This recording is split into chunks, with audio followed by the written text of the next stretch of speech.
Have you ever had a moment where someone made a simple comment, maybe even a neutral or well-meaning one, and suddenly your brain turned it into something critical?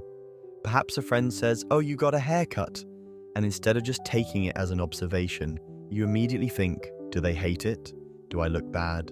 That rush of negative thoughts, self-doubt, anxiety, even self-criticism is something many people experience.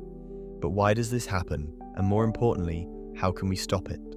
Our brains are wired to detect threats. This is part of our survival instinct. Long ago, this helped humans stay alive by spotting dangers in the wild. Today, though, the dangers are more social and emotional rather than physical, and our brains still react with the same intensity. When we hear something that might possibly be negative, even if it's not meant that way, our minds sometimes jump into self-protection mode. We overanalyze, assume the worst, and let negative thoughts take control. Another reason negative thoughts take over is habit. Before we continue, please hit the like button. If you've spent a lot of time being self-critical or worrying about what others think, your brain has learned to default to those patterns. It's like a well-worn path in a forest. The more you walk it, the easier it is to follow. But just as new paths can be created, new ways of thinking can be trained. So the good news is that negative thoughts don't have to control you. You can quiet that inner critic and create a more positive and balanced way of thinking. Here's what you do. When a negative thought rushes in, take a deep breath and ask yourself, is this actually true?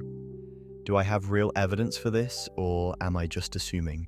Often we realize that our minds are making up worst-case scenarios rather than reflecting reality.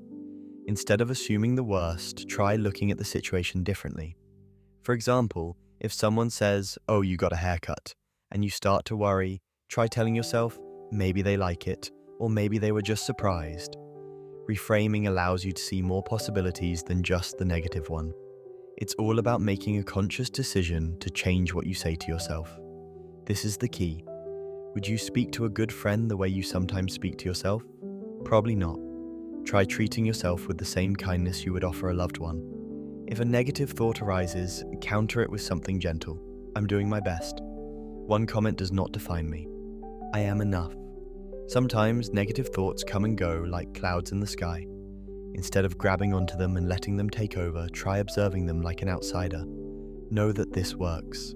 You can say to yourself, "Oh, there's that negative thought again." You don't have to believe it. Practicing mindfulness through deep breathing or meditation can help train your mind to detach from negative thinking.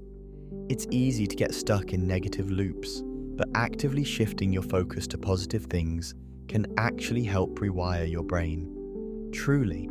So as an example of what to do, try this. Each day, list 3 things you're grateful for, no matter how small. This practice can train your mind to notice the good rather than defaulting to the bad. The people we spend time with and the things we expose ourselves to, books, social media, conversations, also affect our thoughts. Seek out people who uplift you, consume content that inspires you, and limit your time around negativity when possible. It's so important to remember that the voice of negativity in your head isn't you, it's just a habit, a learned way of thinking.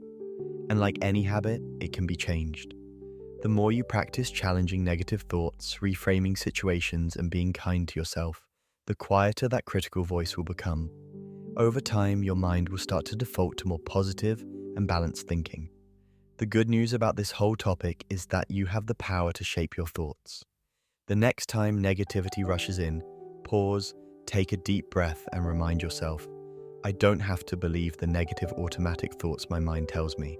I am worthy. I am enough. And I deserve kindness, especially from myself.